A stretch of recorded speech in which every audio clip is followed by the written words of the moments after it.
Today we are going to build a boss for our jungle temple.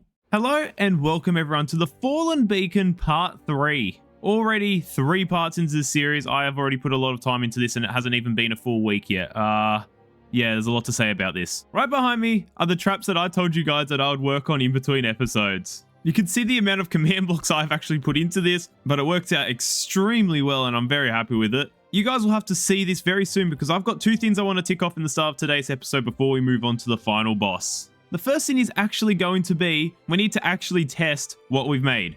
I haven't actually gone through and tested this all out, and so we've got to actually make sure everything's working and that it all runs smoothly. In between episodes, I went through and just added quite a few more command blocks, just making sure that there's a reset button and there's a start button, so then we can just, start the game and reset the game whenever we need to. But before we actually get testing on this thing, the second thing we've got to do is add those enemies into the game. So if you guys remember last episode, we made ourselves the Mosslet, the Peblin, and I don't know where the Coblet is, but there he is. Oh, no, he's gone through the floor again. But our job now is to add these guys around the map, because at the moment they are just made via command blocks, and now I want to put them on the map so you have to actually fight them while you're trying to beat the level. So in order to summon these enemies, we have to answer 2 questions. Okay, I forgot that these guys are burning the daylight. The first question is, how are we going to summon these guys in? Because at the moment I have 2 command blocks. We have to summon the zombie itself, and then we have to summon the actual entity texture or design. Yeah, you're just going to kill yourself, mate. But that isn't too difficult because we could just turn this one into a chain command and we could just add it to this one. But then how are we going to spawn them around the map, and how are we going to randomize the locations? So what I have done is I've created armor stands with the tag spawn mob 1. So this chain command here summons in the zombie.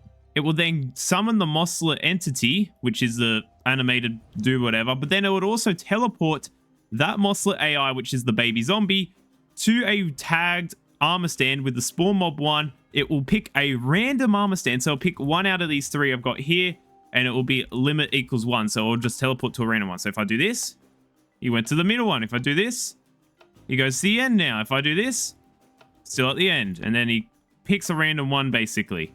So that is how it's going to work. And the other thing you're probably questioning is, why can't, this entity be spawned more than one at a time? That is a problem I'm going to have to try and figure out soon, but it isn't going to be my problem for now because I'm only going to be spawning only 1 or 2 of these entities at the same time.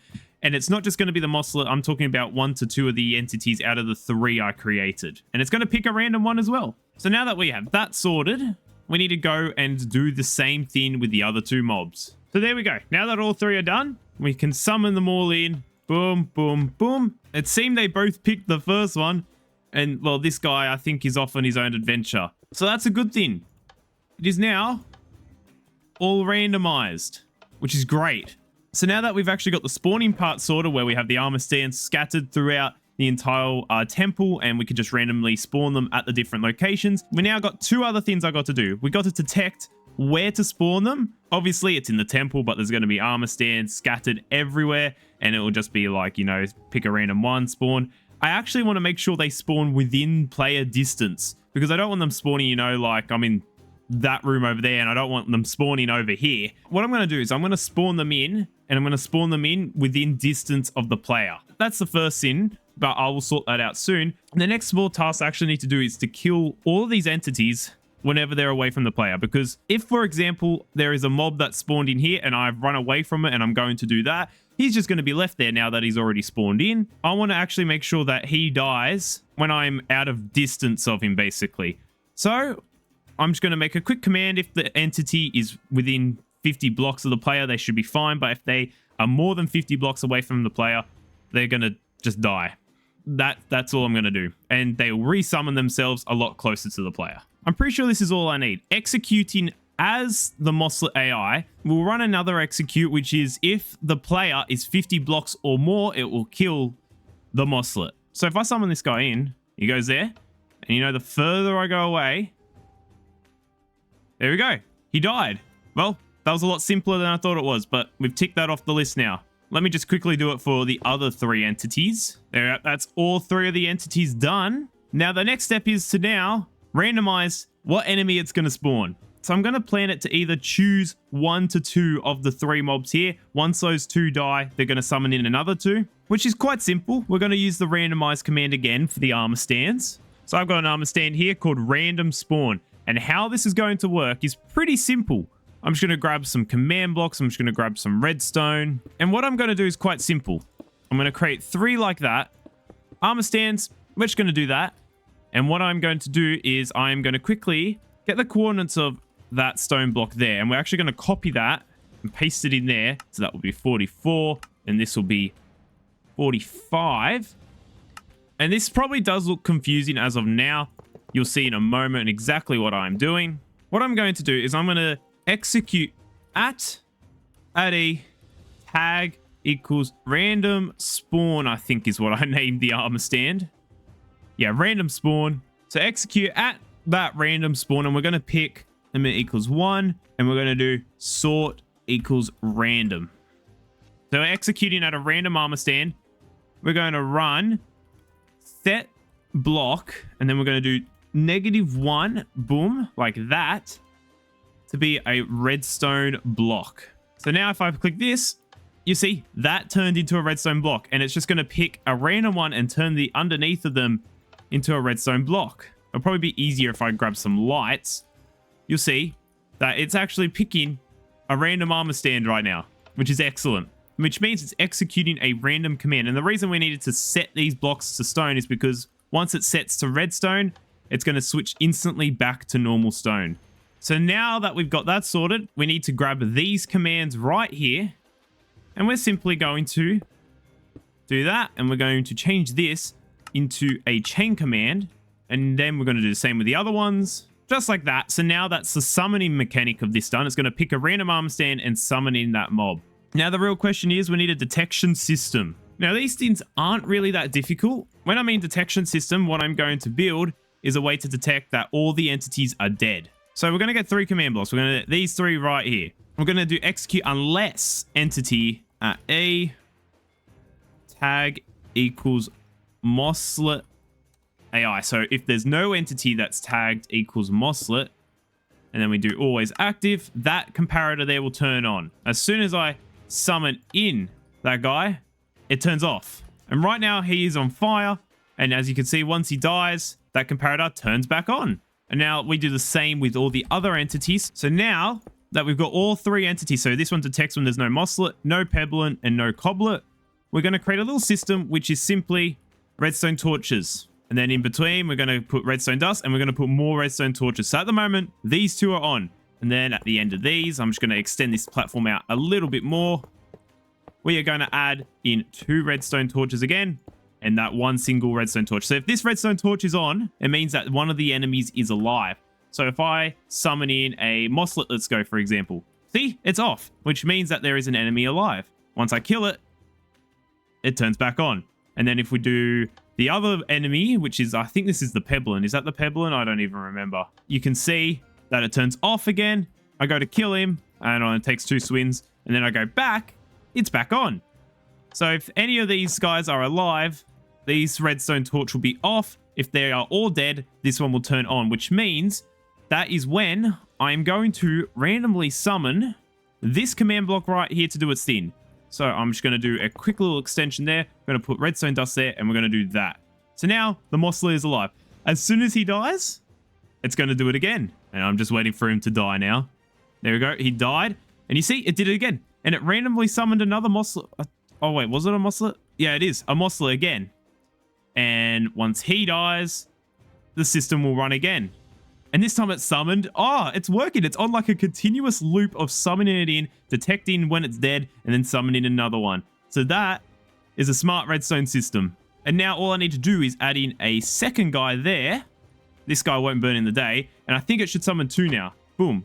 Yes, it did. It summoned in 2. And then if all of these guys die, summoning these 2 again. And summoning these 2 this time. So that is simply how this system works. Very smart, and I'm actually surprised that works. Well, that's the good news. The summoning system works. So I'm just going to get rid of the redstone here because obviously I don't want to continuously summon these guys while I'm trying to make this system. Now, the final step is we need to spam these armor stands all over the place. So now I've made them invisible. So if I do that, let's just do one randomly there. Let's go there. We'll do one under the stairs. We'll do one here. Yep, let's just go around. I'm going to spam it absolutely everywhere. And so now that they are spammed everywhere, the system for spawning the mobs works. And now we can do our first test on the game before we work on that boss. Actually, one more thing before we actually do the test, and that is when we teleport the mosslet or the enemy to the armor stand, we need to make sure that it's within player reach. So executing at the player, we're going to run TP the mosslet to the armor stand that is within distance of the player by 50. Let's go 50. Now let's add these to the rest and then we should be good. So let's do this test.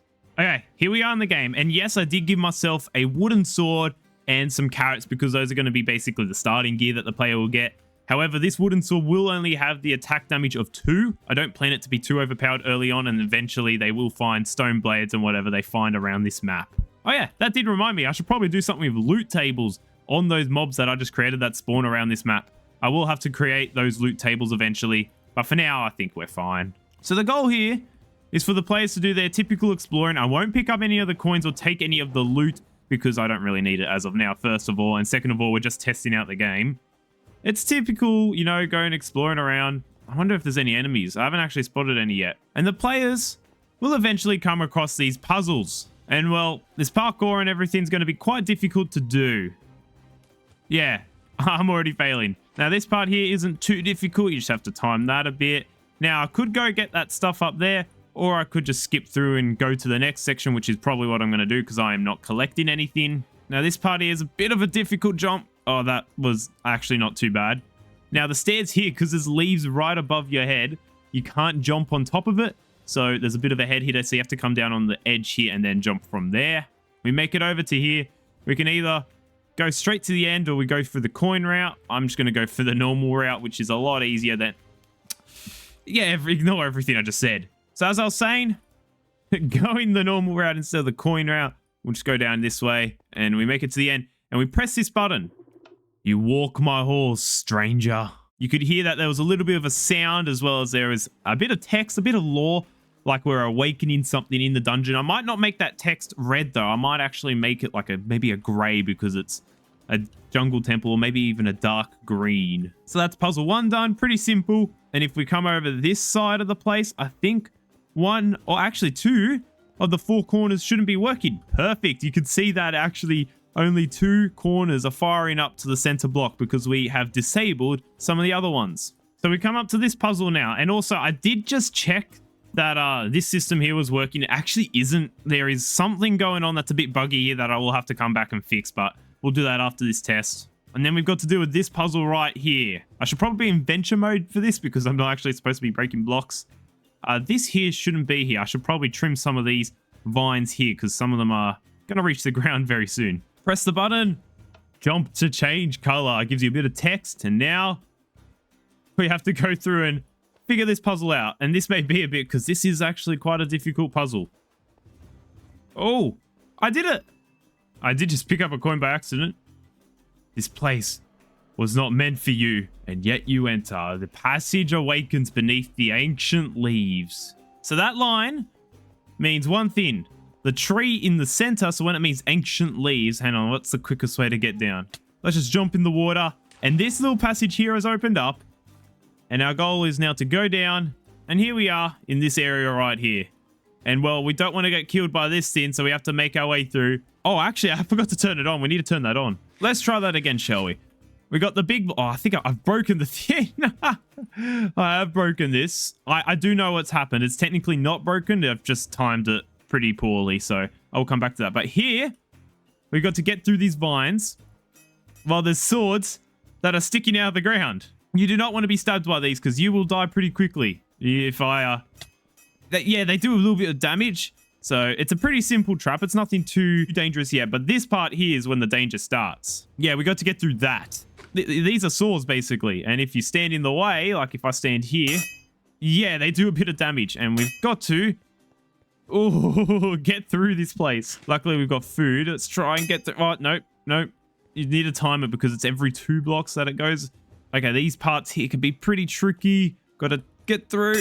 Oh, I did take a bit of damage, but we got there in the end. And now the final part, we go to the end and we press this lever right here. Boom, which doesn't actually do anything yet. It's just a lever, but that will open up the boss room, which we go and attack the boss. So far, everything works and I'm very happy with it. Which you guys also know what that means. Considering most things here work, we can start working on the boss fight. Before I do start working on the boss fight, I do have to fix up this little system right here, but that shouldn't be too difficult. I'll quickly work on this and we should be good. So everything seems to be good now and all fixed, and the mobs are spawning in these rooms just how they normally would. I did actually get rid of the redstone torch because I wanted to make sure that they weren't continuously spawning. But now we can work on that boss. And you know what a boss needs? It needs a boss room. So the next part of today's video, we're going to create the battle arena. So cue the time lapse because we have got a boss room to make.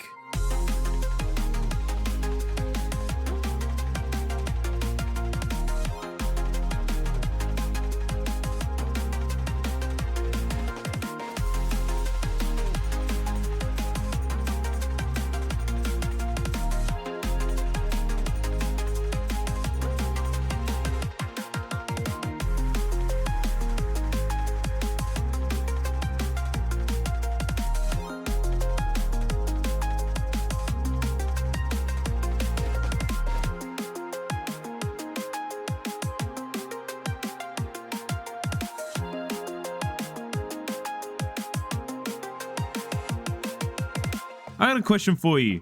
What is important when making a boss battle? The entrance into the boss battle. Yep, I went a bit crazy with this one. We've got ourselves the massive hallway and in the future the massive room for the boss fight. Now back here before I go ahead is going to be the door that we'll be unlocking once we do defeat the boss. In this case it's the Boulder Boss. I'm very happy with this place. It turned out extremely well. Big great entrance into this boss battle.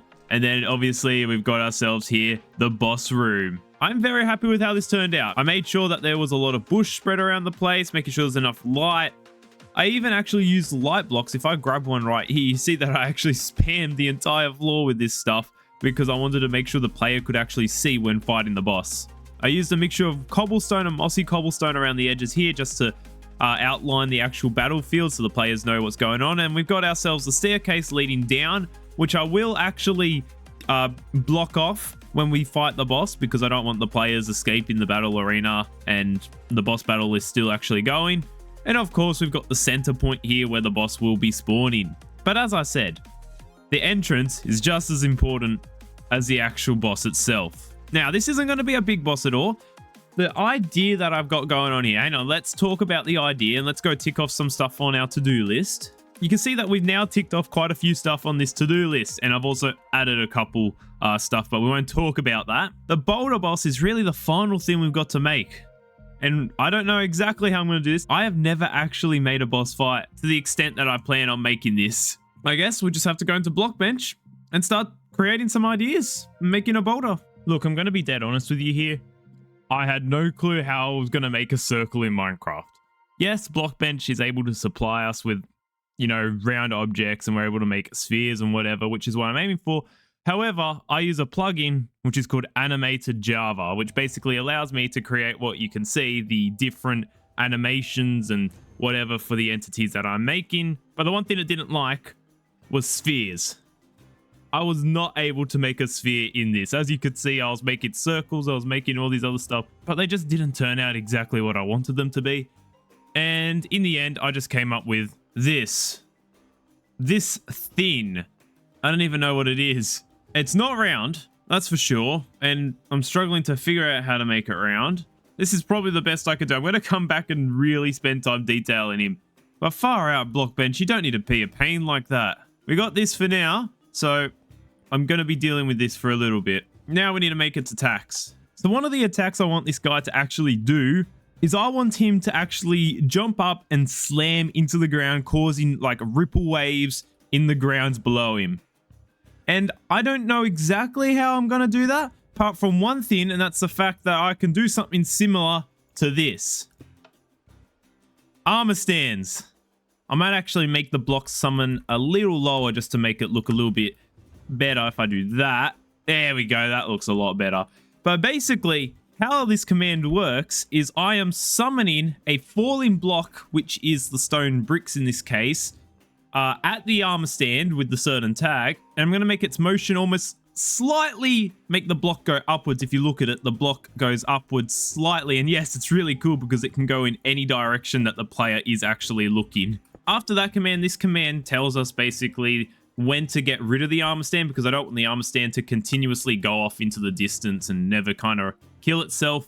In this case, if it's 25 blocks away from this armor stand here with a certain tag, it will kill that armor stand that summons the falling blocks. And then we got this one here, which just gets rid of all of the stone bricks that kind of destroy themselves. Because if you look at it, the stone bricks are all inside of each other. And if I turn this command off here, you'll see, actually, that actually works. I didn't realize I probably don't need this command then. Originally, before, they kept destroying themselves and the items were falling onto the ground. So I had to put that there. But I think I might have fixed it now and I didn't even realize. So good on me. And then this one here just executes the command for the armor stand, which is tagged slam in this case, the one that summons the falling blocks, to always teleport itself 0.5 blocks in front of it. It is negative, but that's because the positive is the armor stand facing towards me. If I summoned an armor stand, let's say here, you'll see that it's actually facing towards me. So if I place this guy down and he does it and it was going in the positive direction, it will come towards me in that direction, but I want it to face away from me, and so that's why it's going in the negative direction. And the good thing is I can summon multiple of these guys as well without any problems.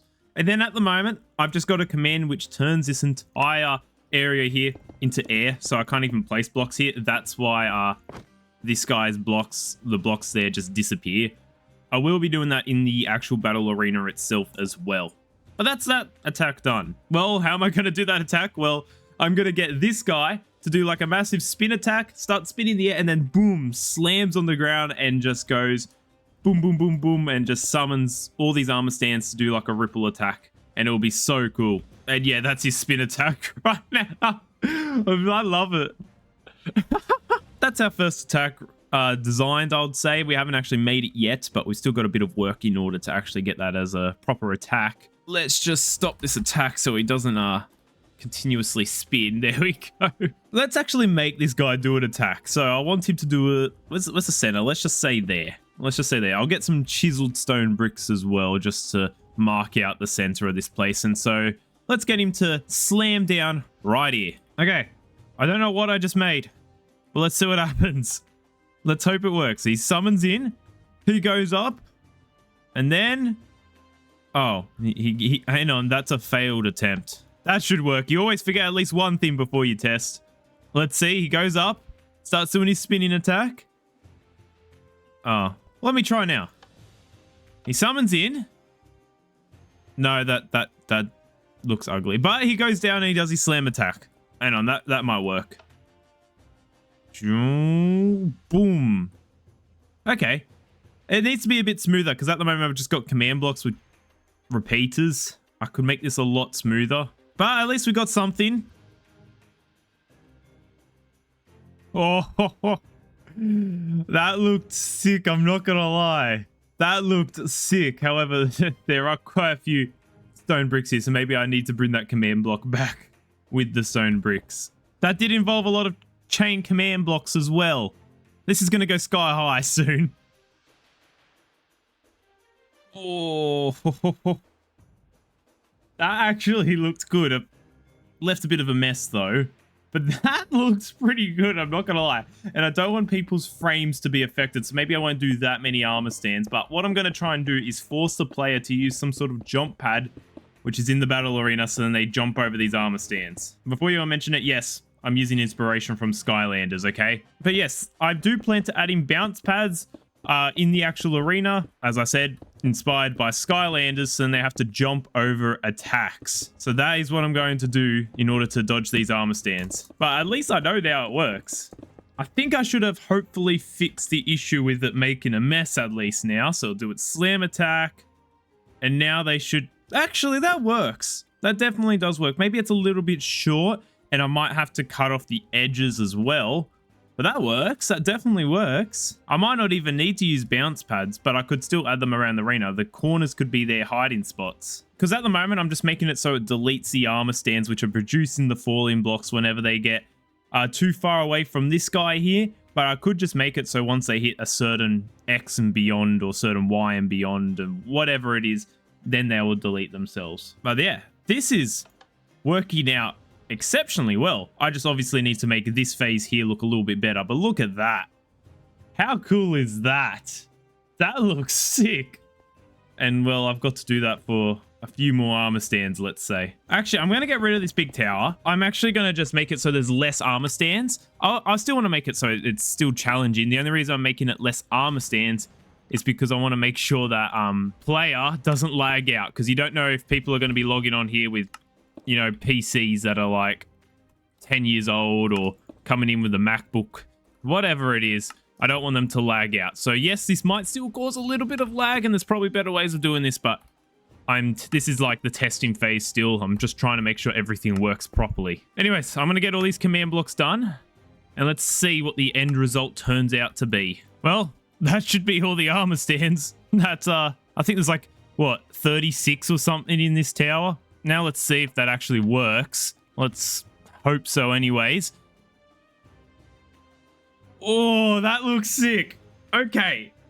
That looked really good. I just realized I have to redo all this because I want to make those armor stands invisible, because if I do it again and we look directly from above, you can see the armor stands still exist. Let's make this tower again. But this time we're making the armor stands invisible. And at least I know it works now. Now that should work. If I come up here, I just want to see this from this angle. Boom. Look at that. That looks crazy. I love it. I'm so happy with how that turned out. If I go into adventure mode and I summon this guy in, I think I should take damage when these guys hit me. Maybe not. I need to fix that. Okay, that should work. Oh, yep, definitely works. So if I try this all over again, I think this should be almost impossible to dodge. Yeah, it's almost impossible to dodge. If I try to squeeze, yeah, it's impossible to dodge. So that's going to be good for the actual arena itself. Now the last thing for these armor stands is I need to make it so they don't actually disappear before they make the edge of these corners. I want them to disappear when they reach the certain X and Y or Z values. So then they actually disappear when they hit the edges of the walls instead of in the middle of the battlefield. So I think I got a little carried away with designing this boss. I know, I was just here to finish off that one attack, but I might have created the other two attacks, which aren't perfect yet, but at least I got a design going. If I press this button, it should just start up all the attacks. So we got the slam attack, which is not fixed yet. It still only goes through. Oh, and here goes the next one. He charges up and he shoots in a random direction. And now we've got the next attack, which is simply him just following you, rolling around. This is hilarious. I love it. And you can hear it's got like a rolling sound effect as well. And then after, I think it's about 20 seconds, he should get teleported back into the center where he does his slam attack once again. Oh, yep, there it goes. And now you have to dodge these with the bounce pads, charging up again, and boom. You have to keep moving in that one or else he will hit you. And the good thing about this attack here is the fact that he won't actually follow you on the y-axis. He will continuously roll towards you even if you're all the way up here. However, the armor stand is not centered. I'm loving these attacks. They are so good. And so yeah, that's on a continuous loop. And so that's the first phase done. Yes, bosses always need 2 phases. The second phase, he's just going to increase the speeds at which his attacks are now. Because yes, this one here where he chases you around, it is like, it's easy to escape. It's not too difficult. It is a bit annoying and a bit difficult, but he is going to increase speed a little bit when he chases after you in the next phase. And he is a heavy hitter. And when I mean heavy hitter, he's going to do a lot of damage when it comes to doing damage to the player. Like, if you touch this guy, you're probably going to take about half your health, let's say. He is easy to dodge, but he will kill you in 2 hits, and you do not want that. It is so cool. I'm very happy with this, and it turned out a lot better than what I thought it was going to be. The only thing that's letting me down right now is the actual model and design itself, because the actual design of this guy is a bit goofy, let's say, with those two eyes. I want to make an actual boulder. So that's his attacks done for now.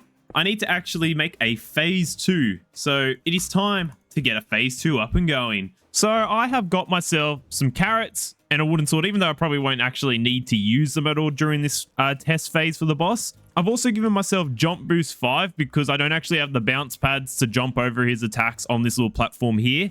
I'm actually going to just, you know, do this instead and predict I'm on a bounce pad. But let's go through a testing phase because we need to make sure that this boss is doable. There we go. He's summoned in. So my plan is when he does that charging attack, oh, there we go. When he does this charging attack, my plan is he's going to go off and he will slam into the wall and he's going to slowly crack over time. Oh no, I better run away from this guy.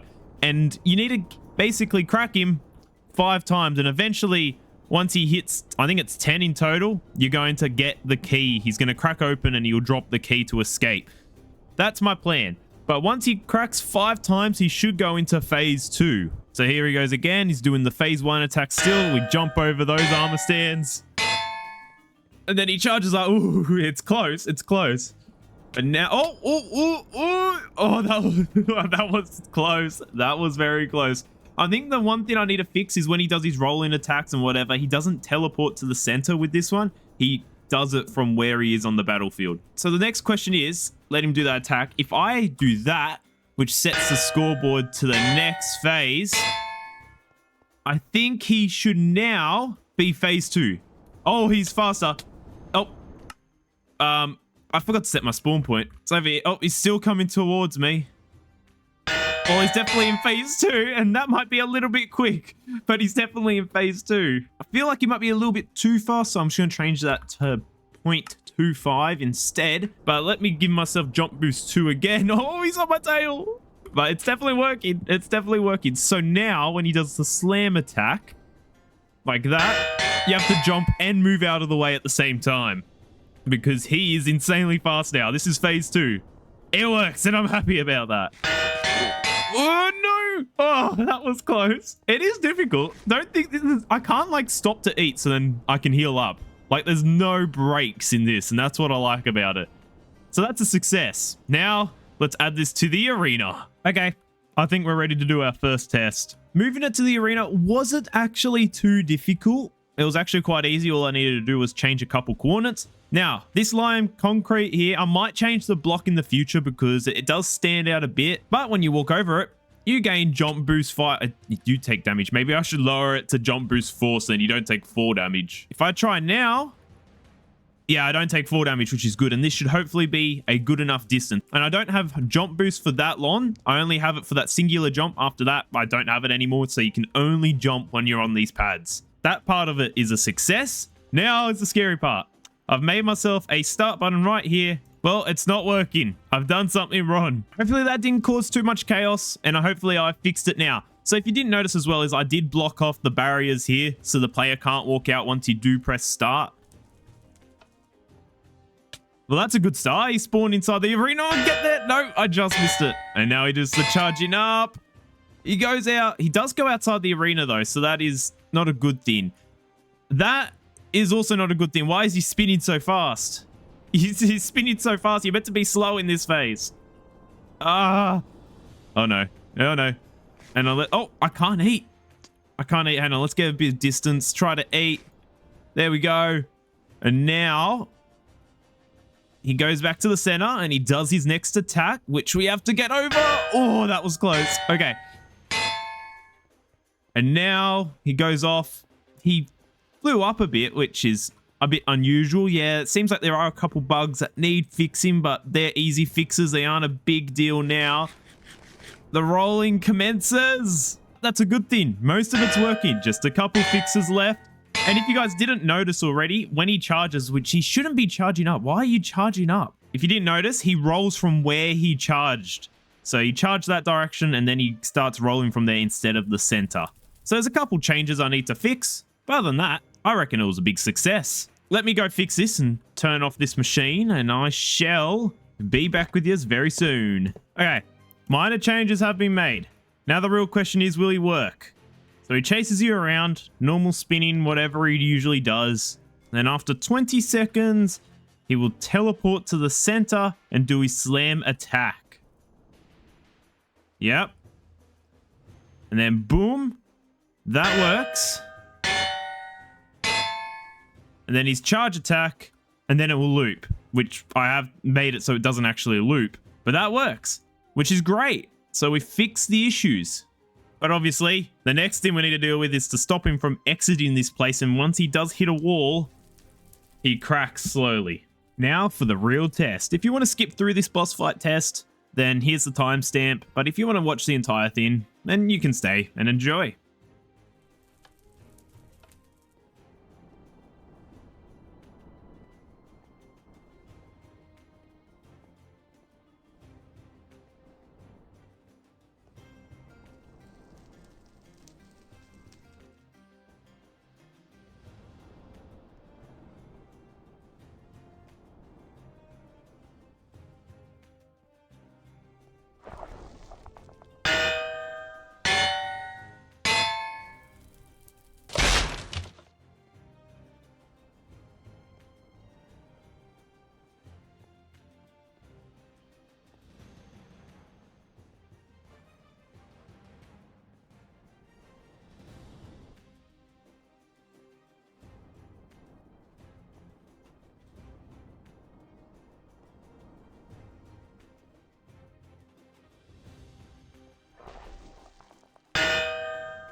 Well, I do have to say that was a massive success. Not only do the individual attacks work, but all of them combined, all the different attacks now work all together, and both phases also work. As you saw in the actual testing, on the side of the screen there was a BP, or BP2 I think it was, and it was basically referring to the amount of times the boulder actually hit the edge of the wall. So that's what that meant. When you hit 5, that's when phase 2 starts, and when you hit 10, that's when he's gonna crack open and you get the key to get out of here and open that gate over there. But all this works now, and what's left to do? Create the animation for the boulder, because we've got this dude here who's lurking around, but we don't have a proper boulder, proper angry dude at the moment. We've just got some goofy guy. So we're back into Blockbench because we've got a Boulder Boss to make. Finally, that sphere making thing, you know, that took me 3 hours. And I know 3 hours seems like a lot to make one singular circle, but the animated Java doesn't allow edges to be fully rotated properly. So I had to create one with just individual blocks. But in the end, I was very happy with how it turned out. If we come in and we summon him in, look at him. He's an actual boulder. He's a little bit small. I do have to increase the size of this guy. And he looks like a guy who you would actually fight. He looks like an actual evil dude now, which I'm happy about. And so this is the guy now that we're going to be fighting. We come over to our to-do list. Yes, I've added a lot more stuff because as time goes on, you realize that there's more and more that you need to do. So let's tick these off while we're here by grabbing some glow ink sacks. We've done the Boulder Boss. We've done the Boulder Boss attacks. We haven't done the final exit yet. We haven't properly added it all together yet. We've done a test run for the boss fight. This add eyes back to the enemies. One thing that actually happened, I don't know what and why it happened. If I go to grab a sword and I summon in, let's say, this dude, his eyes have disappeared. I don't know why. It's something to do with Blockbench. I don't know what caused it, but it just disappeared all of a sudden. So I need to do that. Test enemy spawning work. I still need to work a tiny bit on that. Like, it is fixed. It is properly fixed. I haven't just properly tested it yet. Obviously, make boulder bigger. Hitting the boulder and boss bar. We need to actually make a health bar at the top. So hitting the boulder, I want the player to, you know, as you saw, I can't actually hit the boulder. You're not going to do damage to a big rock. So what I'm trying to do is get in it. So when you hit him with the sword or whatever you have, the stone blade, a message will appear, or the player will technically say, I can't do damage to the boulder with this sword, or something similar to that. So that indicates to the player that, well, I can't actually hit him. I have to figure out a different way to actually kill him. It'll also make like a little tinny sound. So it's like swords colliding with rocks or whatever it is.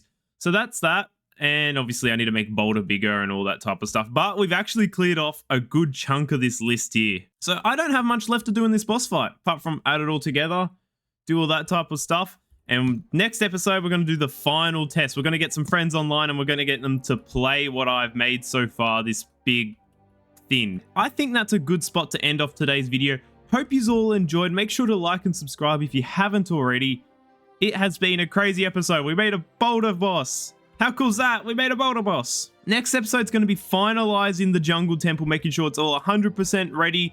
We're going to make sure the Boulder Boss is 100% complete. We're going to add it all together, so you have to complete puzzles, you unlock the Boulder Boss, etc. We need to make sure the final exit is ready.